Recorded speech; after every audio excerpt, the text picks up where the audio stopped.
365, no sleep. Wake up. 365, no sleep. Wake up. Welcome to the Gain and Retain 365 podcast, where our goal is to educate and motivate aspiring entrepreneurs. Today we have a very, very special guest, and I'm going to allow her to introduce herself. Hi, my name is Lanika Brown. I am the author and also the owner of the Lady Cartel. Lady Cartel. Yes. Okay. How long have you been in business? I've been in business for a total of 2 years, but I've been in a physical location for about 5 months now. Okay. How has it been transitioning into a brick and mortar? Oh my goodness, it's been different. I'll say that much. Okay. Is it good different or bad different, or are you indifferent about it? I'll say indifferent. Yeah, because it's like you're able to reach the people when you're moving around, but you got to be still when you're in a physical place and let them come to you. So Right. that's the only difference. Okay. Yeah. That's good. So what motivated you to start your business? Oh my goodness. I would say this young lady, her name is Brittany Graves. She kind of gave me the game on how to start, and I've been running ever since. So. Okay. And you have for everyone listening, it's a retail store, correct? Yes, it's a retail store. Okay, Yes. and it's handbags. Handbags, wallets, purses. We have luggage, and yeah, that's about it. Okay. And the majority of your consumers are ladies, right? Well, we have ladies and men. I'll say that much. Okay. Yeah. But most of the items for sale are for women. Yes, for women. Yes. Yeah. Okay. So what was the process as far as starting your business? I'll say I had to get certified. You know, I did like the EIN, and then I did the LLC and the copyright and the marketing and all of that. So it was fairly easy to get started. Yeah. About how long was that process? It took me about maybe 5 months to get all the way together. That's not bad. Yeah. That's not bad. So after you did all of the legal work, you got that out the way, then you started to order products, order your purchases? Well, I was doing it both at the same time. Oh, okay. Yeah, I was doing it both at the same time. And I was traveling to get the products. So every time you look around, I'm out of town every 2 to 3 days, back and forth on the highway, bringing product back. Okay. And not only did I bring product back for me, I bought product back for other people that didn't want to pay the shipping costs, basically. That was good of you. So your source where you get you get it wholesale, right? And bring it back and resell it. Now, how was that finding a good wholesaler? Well, really, it was fairly easy because most of the people that I have ran into, they've been real nice. So I've built like relationships with them to where they call me, we email back and forth, and if they don't see me for a while or something's going on, we stay in contact. So it was fairly easy. Okay. Yeah. And as far as maintaining those relationships, how has that been? Now, sometimes I think I had one that was kind of just out of line, but we end up smoothing it out, so it's been okay. Yeah. Okay. Now, with the rise in cost and products and services, inflation, how has it affected your business? I have to raise the prices up. So it's really basically the same because I have customers that, women like to buy what it is that they want. Right. It really doesn't matter what price it is, they're going to buy what they want. So it really hasn't been too bad. That's good.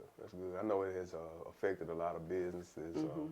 I mean, when their provider goes up on the product or whatever, they have to increase their prices. They do. So it makes sense. Yeah. Because you still got you in business to make profit. That's right. So yeah. that can be hard. I'm curious, what techniques did you use to build your clientele? I started out in the streets. Okay. So I started out, like I would go to all the local spots and I would be out at nighttime. So I would pull up on people and I might pay a certain person this much to come up and set up in their establishment. So that's how I really began to get off of bags, and I would make anywhere from $1,000 to $3,000 a night just in the streets just selling bags. Okay. So that's how I basically did it. Wow. So you would just go to a random business and Random just business or maybe a club or anything, and I would just set up. Sometimes I would be outside. If I didn't pay, I would be outside and I would just hustle the bags out of my trunk. okay. Soliciting, huh? Yeah, I was doing that at its finest. Yeah. Okay, okay. So, and then the businesses that you receive their permission, right? So you will go to the business owner and say, hey, I'm gonna pay you X, Y, and Z or whatever amount, and I want to sell some purses here today. Yeah, and they would allow me to do it. Okay. And you were leaving with anywhere between $1,500 to $3,000. Like $1,000 to $3,000. Really? It just depends on how the night would be. Okay. Yeah. Wow, that's amazing. So what's the average price per bag? It depends. I will usually do them for 40 to 65, just depending on the client. And then a lot of bags, I like if I have people that's like constant customers of mine, I sew back into them. So everything is not always a cost. I give away a lot of bags for free. Okay. So especially if they've been with me, Right. you know, I'll give them away for free sometimes. Right. Yeah, if they return clients, they've been shopping with you for, months. They've been with you for over a year. Yeah. And they steady spending money with you. Why not give them a bag? That's right. I mean, yeah. they paid for it. Yeah. You know. Yeah. In the long haul, they have. Right. Right. Right. That's amazing. So, and that's a way to retain as well. But as far as your marketing, what ways do you market and advertise your product? I've tried social media. A lot of it is word of mouth. That's how it's been lately. Okay. And then a lot of people know me from being just out of my trunk. So that's basically how I do it. It started But out the that's trunk. how it started. But I'm trying to take it more of on the mainstream now. Okay. And take it to a whole nother different level, I would say. Okay. Yes, a lot of millionaires started out their trunk.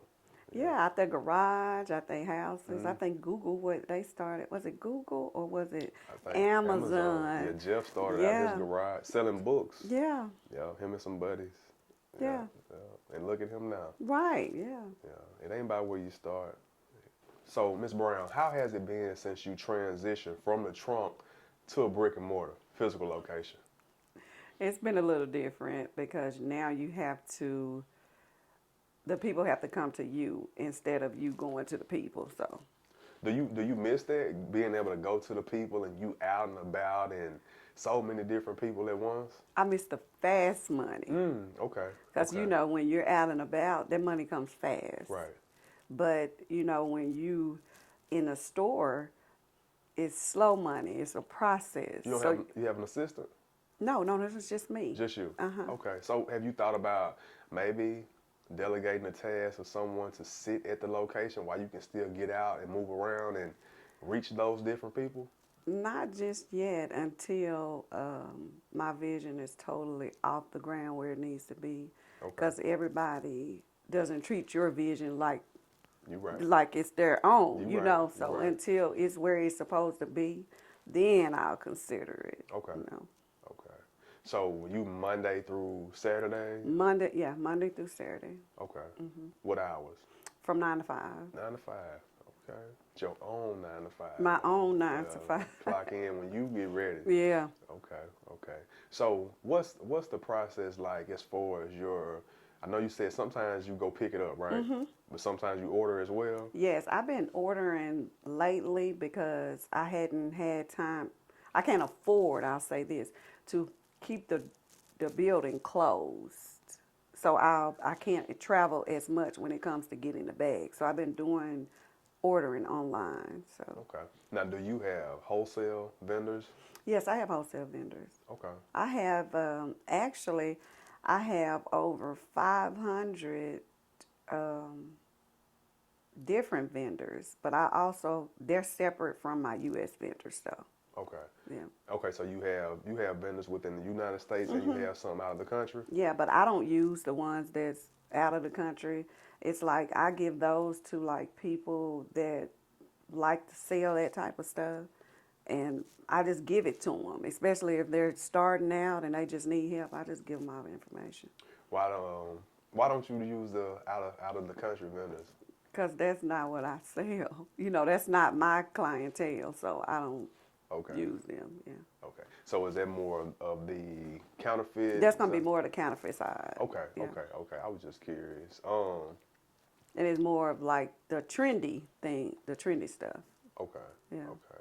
And so the merchandise that you carry is geared towards a more professional, classy Yeah. women. Okay. Okay. I got you. And that's a good point too. So that crowd that comes with what we would say the luxury or the designer, the high fashion designer brands. That's not your No, crowd. that's not the ones that I cater to. Okay. Yeah. I cater to like a lot of my clients, they're older. They might be, I think my oldest one, she's probably about 80 something. But she's my client, but she's also become my friend. Okay. You know. I got So. you. It's very important in business to know who your audience is, to know, who's your consumer, because Right. everybody's not. No, everybody's not. Everybody's not for you. Right. Yeah. I feel that once we understand exactly who we are here to cater to, it makes it a lot more easier, It especially with does. marketing. You know what I mean? Right. Right. So, curious about this. What ways do you keep your consumers coming back to you?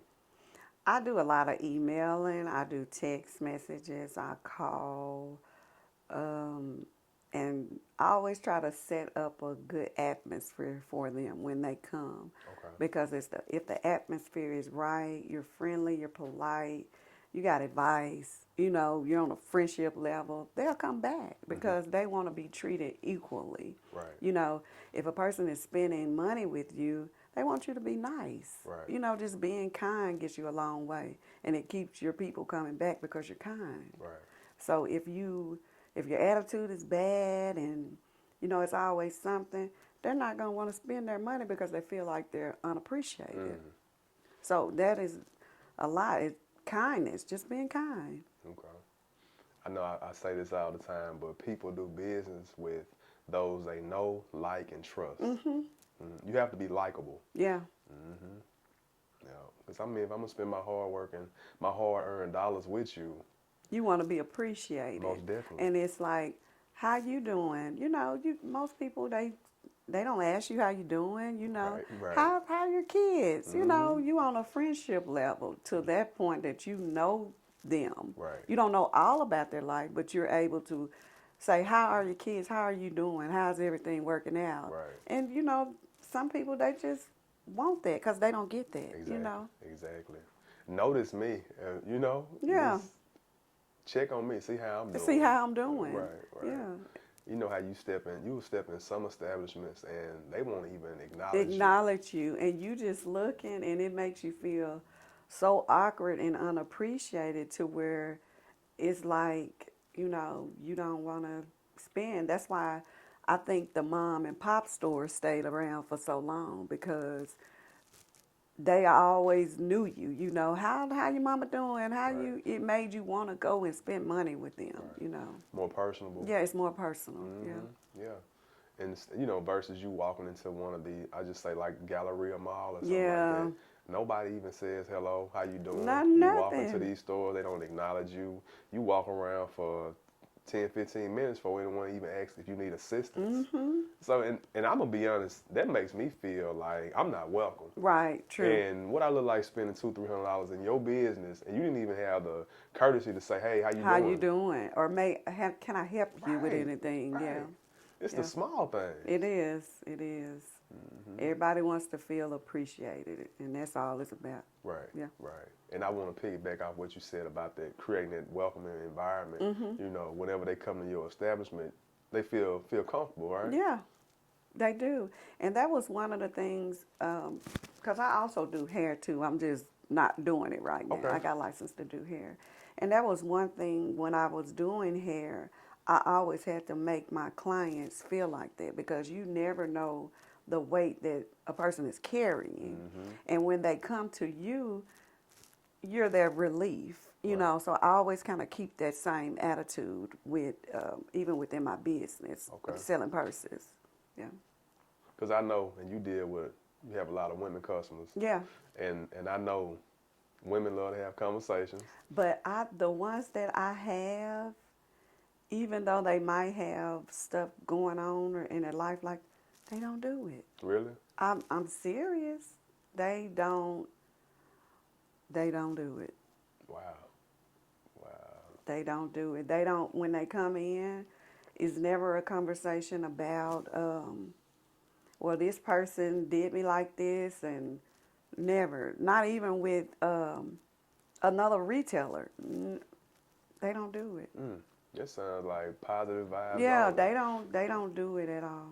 Okay. Well, I see you created that space and you control the atmosphere. Right, you do. Yeah, yeah. And they only gonna do what you allow them to do. So Yeah, that's true. It's easy to redirect conversations and Yeah, and I never have to because they just don't They do don't take it. it there. They don't. Everything's strictly when they come in. Hey, how you doing? We laughing, we talking, and how the kids doing, and that type of stuff like that. Okay, okay. So Ms. Brown, before you opened your location, did you check the surrounding areas and kind of see what your competition was? I wasn't worried about the competition because what's for me is for me. True. I can't worry about that. You know, one of my biggest things, and I'm kind of going to go off the subject for a minute. One of my biggest things is my prayer is always for my business, you send me who I need, God. Whoever I need is going to walk through the door for me. You know, according to what I need to make for the day. It's always going to be you send me who I need. Right. And what I need for that day. That's just how I go about in my business. So I never worried about the competition. I like that. Yeah, never. Yeah. Dev, you're absolutely right. Yeah. What is intended for you? It's gonna be just for me. It got your name on it. Yeah, it got my name on it. No yeah. one can deter it or nothing like that. Right. You know. But I was just curious because a lot of times, you know, especially with marketing, I know you're a reader, and Oh yeah. So anytime you read any type of book about business or marketing and your strategy, they always say check the market and see if that business is needed in that Right, area. You know what I mean? Because you don't wanna put your purse shop in a city or area that has 25 purse shops. You know what I mean? And it's y'all stacked on top of each other. It's oversaturated. You know what I mean? But see, everywhere you go, the market is oversaturated. It's I becoming mean, it's everywhere. Everybody's basically, there's no originality in anything. everybody doing the same thing. Everybody's doing the same thing. But if it's done right, everybody's going to get the same amount of money or more, you know. So it's always going to be just oversaturated. But what do you bring that stands you out from everybody else? I got you. You know, Right. what is it that you do? How is your character that makes people want to come and deal with you? You right. You know, You so right. that's just how I look at it, you know. Yeah. So I'm glad you brought that to my attention. What do you do that distinguishes you from your competitors? I just be me. I'm a real, like serious, I be me. I'm a real person. Okay. I be genuine, and that's just what I do. You know, it might be times we might go into a full prayer session up in there. You never Really? know what it's going to be like, Okay. you know. So I'm just going to be me, you know, and that's just it, you know. I mean, that's who you were created to be. Yeah. It's hard for you to try to be anyone else. It's very hard. Yeah. That's cool. So let me ask you this. With the sales of your handbags, right? Is the profit margin, is it fair? Whew, fair. Is this a profitable business? It's lucrative. It's very Okay, lucrative. okay. I would say it, but it just depends on how you're gonna sell it. And I sell it according to where I came from. You know, a lot of people, and we're going to get to the book side of it too, because it'll tell you more about where I came from. Yes, ma'am. I came from the streets. So that's where I came from. So when I'm in the streets, I'm able to sell the books according to where I came. I mean, not the books, or because I sold books like that too, books and bags according to the lifestyle that I used to live. Okay. You know, so I guess if that answers your question, I don't know if it was clear enough. Oh, no. I'm with you. I'm with you. So, you're able to maneuver and the way that you sell your products, like you said, it's lucrative, right? And it's profitable for you. Right, because I brought the way that I used to operate into the new, but not so much as without the lifestyle. I'll just say that much. Okay. Yeah. Okay. I got you. I don't know if that makes any sense, but yeah. Okay. So what about this? With the handbags, do you pay attention to the fashion trends? You keep up with the seasons? No, I really don't pay attention to the trends. I know what's kind of going on, but the way I sell my bags is I got just like an eye for bags. I can go to anybody that I've ever sold a bag to. I know every bag I've ever sold. Really? Yeah. And I can see people might not even recognize the face, but I know the bag. And I'll be like, did I buy that? They were like, yeah, I bought that bag from you. And every bag I ever sold, I know what it looks like. Wow. So you got the eye for I it. just got the eye for a bag. Yeah. Okay. So when you're doing you're checking inventory and you're getting ready to make a order, do you ever over purchase or under purchase? Are you usually right there on the money? Oh, it depends on what I'm doing at that particular time. If I know that I'm going to be out and if I'm a vendor event, then I'm going to over purchase. Okay. According to what event that I'm going to do.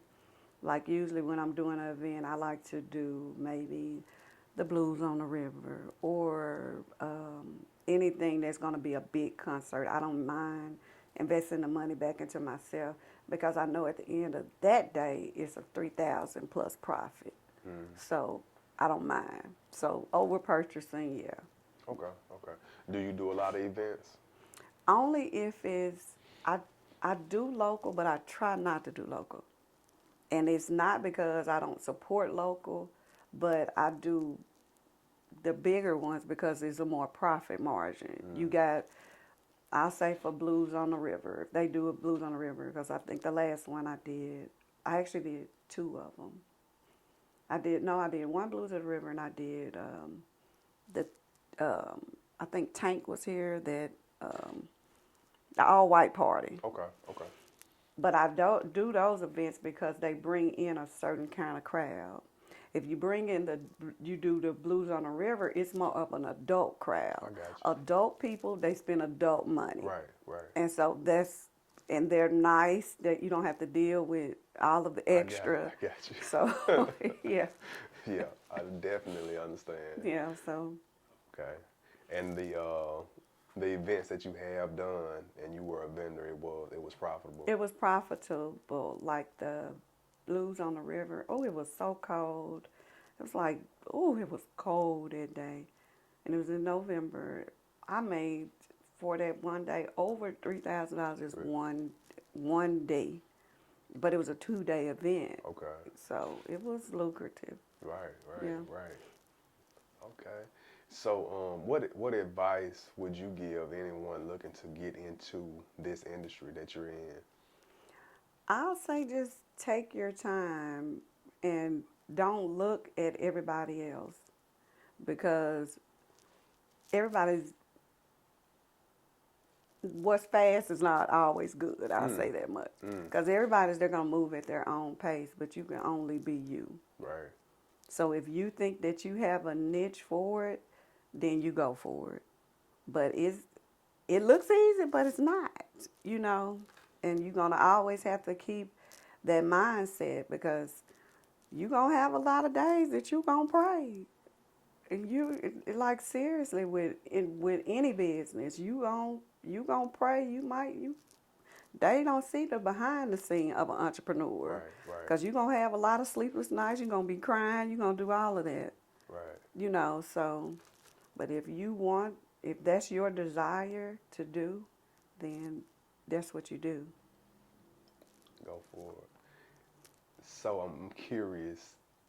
Prior to you getting started doing the handbags, was it anyone that motivated you, that inspired you to get started in it? It was a young lady named Brittany Grace. I always give her, and she's just the sweetest person ever. I mean, she's real sweet, got real good energy. That's where I learned the game from. She gave me the game. When she gave me the game, I've been running. Really? Yeah. She does it as well? Yeah, she sells bags as well. Okay. I buy bags from her. Okay. So, yeah, I do. I still buy her products and wear her hats and everything. That's amazing. So Yeah. she gave you the entire blueprint on Yeah, she did. what to do from A to Z.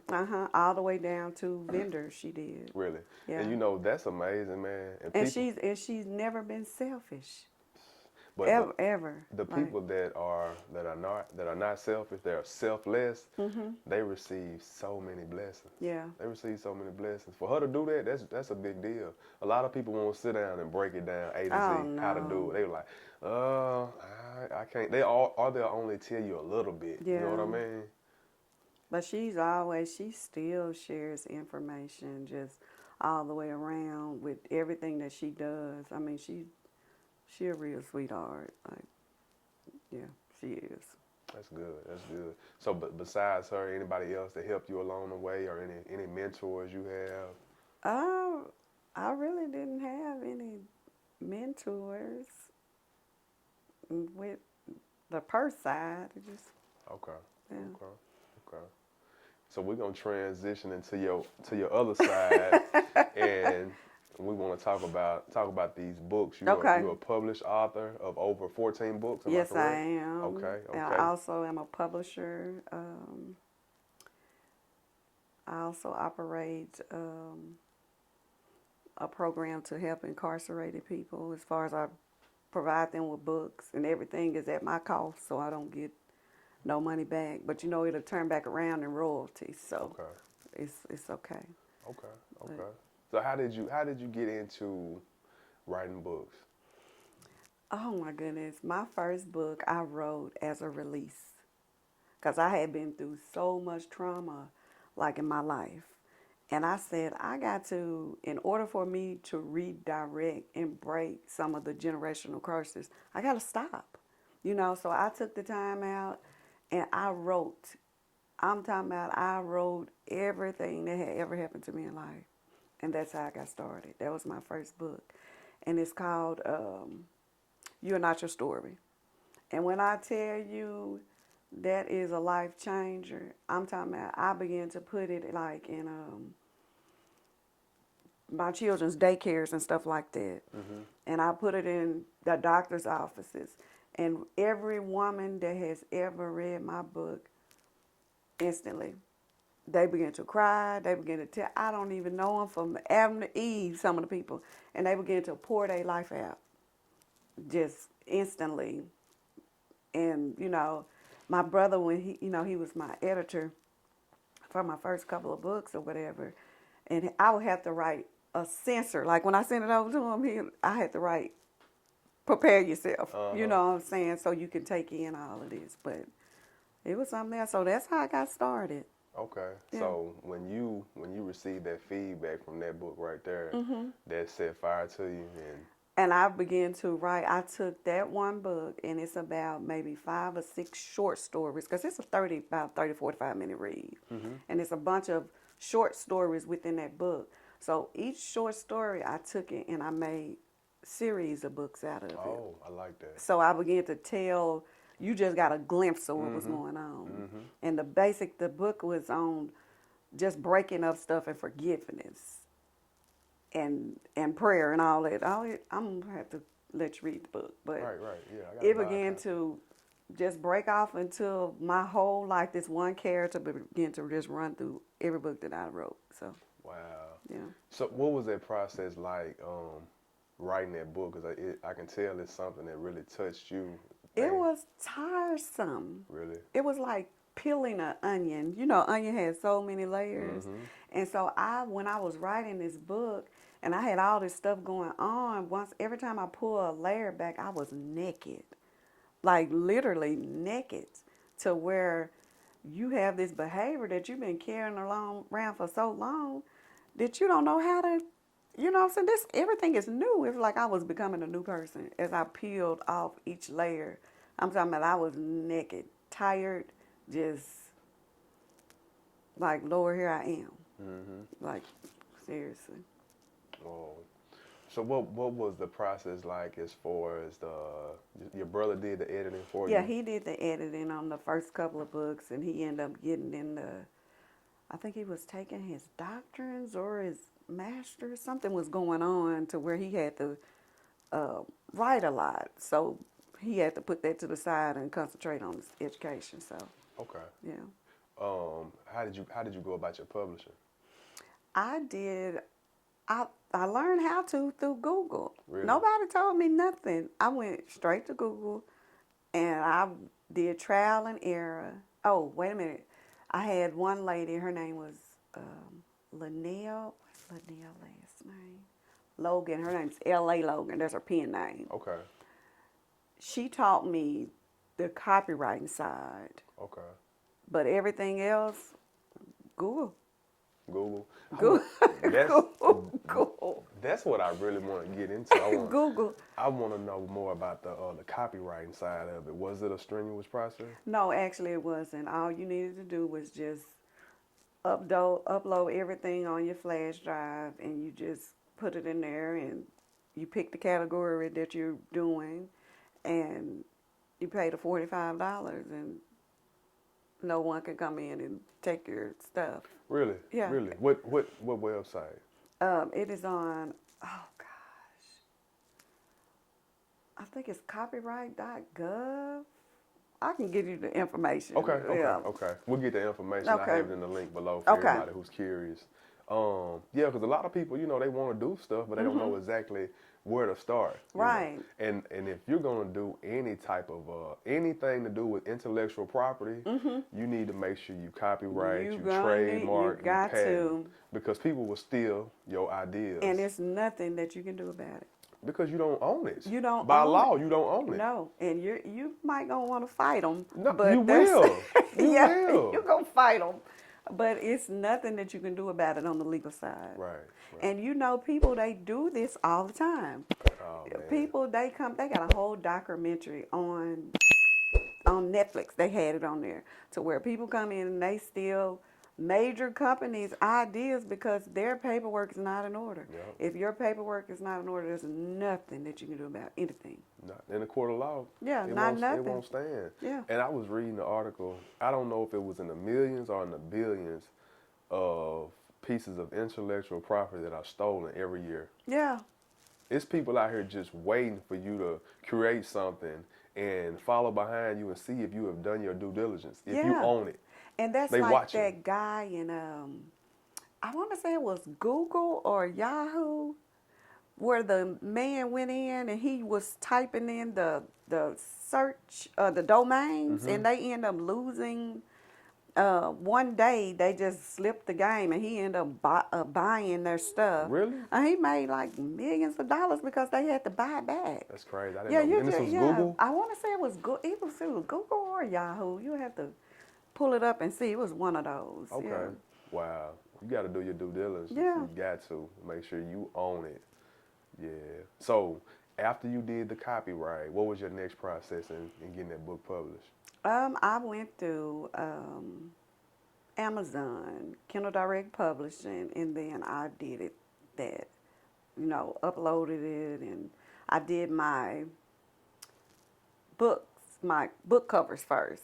So I work with a guy out of Dallas. His name is Lo Dallas, and then I work with another girl He's a out of graphic graphic designer. designer, and Okay. he's reasonable, and he's very, very good. Turnaround time is real fast. And I work with another girl named Tina Shavers. I think she's out of Chicago. Now she's really, really good. She takes her own photos and stuff and put a whole book cover together. Okay. Like anything that you can think of, she'll go in there and do it. She does like movie trailers and all of that. So she's real good. And she's reasonable. Okay. Okay. So they help you with that, the Mm-hmm. artwork and all of that. Yes. And you did it all on KDP yourself. Yeah, all on KDP. What was the turnaround on KDP?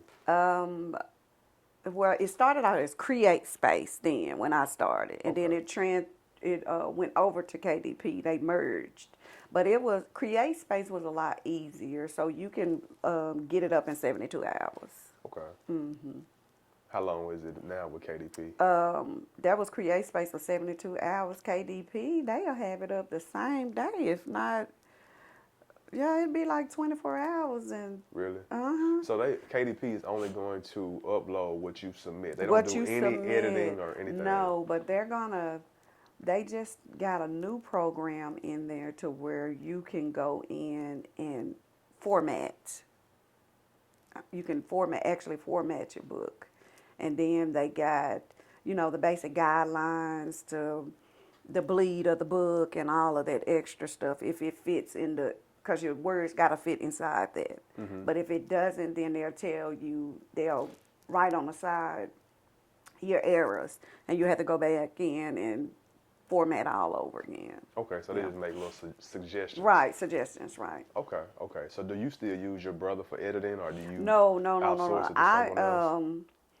I used myself. I went to the library, because you don't remember all that stuff. Went to the library and got all the books that I needed on editing, and I just read it, and that's how I learned. Just read. Yeah, kudos to you. That's what's up, man. I mean, with all the punctuation Yeah. and things of that nature, I mean that can become a task by itself. It does, but with everybody has a certain writing style, and because I like poetry, you can do what you want to with certain stuff, so you don't have to put all of the periods and all that other type of stuff when you writing poetry. You can kind of write like you want to. Okay, Yeah. okay. So I'm curious, how is your distribution process? With my distribution, I did the same thing how I sold purses. I came out of my trunk. Really? Yeah, and I came out of my trunk and I sold books.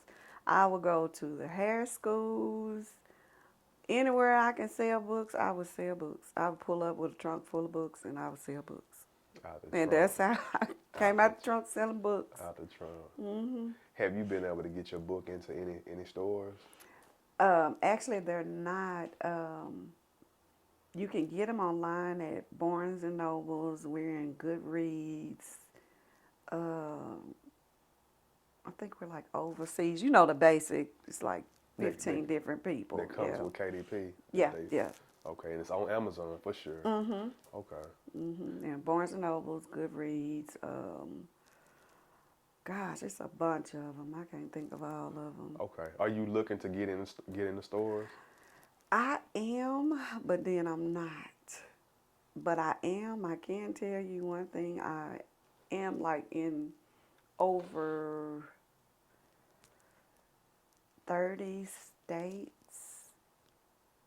And the penitentiary is in over 30 states. Okay. So, yeah. Okay. I'm curious. What is there a specific genre that you really cater towards? I like true crime. Anything that deals with like true facts. I like poetry. That's what I write about. Okay. Like everything that's happening on a daily basis is what I write about. Yeah. With your books, and how did you get that message out? How did you gain your audience? I did Facebook, and then I just began to just pass it out and put it places. A lot of the stuff I gave away for free, I did TV. I did that, interviews and stuff like that. So that's how I got that out. Okay. And that book, You're Not Your Story, my first book sold, I think I made $6,000 in one day Really? off that book, yeah. It sold and I gave it away. I think I reached over, I want to say it was like 500 hands within a matter of time. And I got another series, Adult Boy Blues. I think I had over 500 downloads of that in one day. Whoa. Yeah, You doing numbers. yeah. So, I know you were telling me that you help individuals that are incarcerated publish books as well, right? I do. Okay. And how does that go? What do you do exactly? What I do is they'll send over a message to me and they'll be like, well, I want to write a book. And then I just tell them the basis of everything that I charge and what all I do. They got to write their own book. They got to send it to me and then they have to send payment. So that is what I do. So I'm responsible for the book cover, the editing, the typing, the copyright, all of that. And then I charge them, because they're incarcerated, I charge them a discounted rate. Because if you're going to, it's like 800 plus just to write for somebody else. But I do them for a little bit of nothing. And so all of the royalties are They're theirs. they're I don't theirs. get anything off of anything. I just write it. I set their own account up. They make their own money.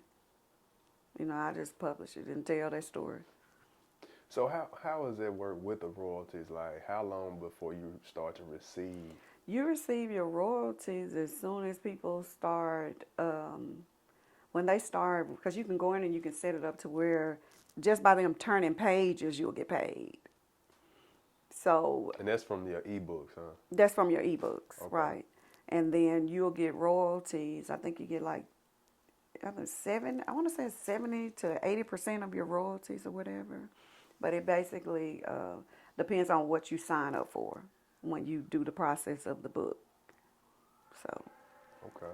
but it takes, I think they pay out like every 2 months. So as soon as you put this book up and people begin to, they begin to buy and read, then your royalties begin to just stack up and then you'll get a check. Okay. Now, how is the process of doing the ebook? The ebook is fairly good, and yeah, it's fairly good because you still make money off of them turning pages, even if they have like the Kindle, the free Kindle Unlimited. Where you can just go in and get the book for free. Right. You'll make the money with them just turning pages. Okay. So that's still good. You'll still get royalties off of it. And when you submit for an ebook, you just submit your book. It's typed up, and then they'll put it into the. No, you upload it on your flash drive, Okay. and it'll be ebook. Just like that. Because you can do ebook and you can do paperback. But I usually do both. And then they just started a new thing to where you can turn them into hardback covers now. So that's good. So I'm going to go back in and I'm going to change everything to, the hardback. Does it have to be a certain amount of pages for it to be hardback? You got to have, I know the regular one is like 25, but I'm not for sure about the hardback. Okay. So what ways do you use to keep your readers coming back, keep their attention? I just write, I guess. Because I still have people now, they're waiting on sequels to books. Really? I mean, but I haven't had time. I don't have time. Right. But I need the time because it's therapy. So. You got to make time for that. Yeah. Yeah. And take care of your mental. Yeah, it does. Space. It's therapy. It is really therapy. And I think that is, before I wrote that book, I started out as before I wrote my first book, I was a journaler. So I wrote, but I would have like big notebooks, and I still do this now, and they would be like Dear God books. So everything that I'd be talking about, I'd be like, Dear Lord, Dear God. and I just write. So that's like the first process, and then it went on to that. Okay. Yeah. Okay.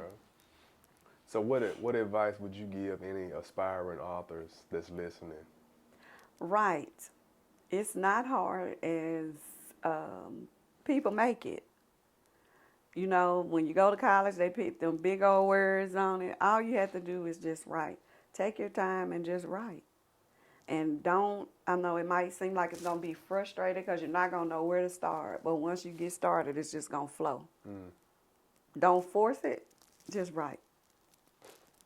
And write from your heart. And you'll be all right. Sounds easy enough. Yeah, it is. Yeah. Very. Yeah. Curious, what do you have in store in the near future? Anything that you have coming up soon? No. Oh, yes, I do, but I hate to just tell it. But I got a lot of stuff. Well, okay, if you Well, don't- basically, I'm on the business side. I'm trying to turn my business work to where it works for itself. I done got into the government contracting side to where I went in and I got cage number, SAMs. I've been building business credit with my EIN for my business. Been getting trade lines of credit for it. Trying to turn it into a hub zone and 8A building space where it's like a developmental zone. I'm registered to do business with the state of Arkansas. Okay. So I've become a vendor to be able to sell sell stuff to them through our buy. What else have I been doing? Oh, I did say about the government contract, and so I'm able to contract jobs now from here all the way to Canada. Oh, okay. Okay. I'm looking at the contractor side of everything, becoming a contractor, and even a broker. So that's just where I'm at right now. Okay. And with the contracts through the government, what will you be providing for them? Anything that I possibly can sell Okay. that they would buy, Okay. or any bids that, any type of bids on jobs or anything, any job that I can offer. So I will be putting a lot of people to work pretty soon. Oh, So, okay. That's what's up. Now, Yeah. was that hard to do, becoming a contractor for the government? I'll say it's been nerve-wracking, but a lot of things that people don't tell you is they supply us with the help that we need. We just don't know the information. We won't read. We won't do anything. There's people out there that the government pays to help you build for free. I came in contact with, I got a good friend that's a CPA, and he's a real good friend of mine. And I was telling him what I needed to do, and he sent me to the right people. And I have a team of people that's been working to get me where I need to be. And it's all been for free. All I've been doing is just attending seminars and reading, and basically that's it. Okay. Yeah. So, but I got information. I have tons of information, and I give it away for free. Okay. I know there's big things coming in the future. Yeah. Okay, so anyone listening, what advice would you give them if they're looking to start a business, no matter what type of business? What would you tell them? Just make sure your paperwork is in order and go for it. The only thing you can do is fail, but once you fall, you get back up and do it again. Just keep trying, and eventually you'll get it right. Okay. Fail your way to success. Yeah. Yep. Keep trying. And always be open to listening. You have to surround yourself with people that know more than you. You want your friends to be billionaires. You want your friends to have valuable information. You learn from everything that somebody's doing, but you want people around you that's doing something. True story. Yeah. True story. I'm curious, what's your social media information? How can you be reached? My social media is Facebook, Arthur Lanika Brown. That's my Arthur side.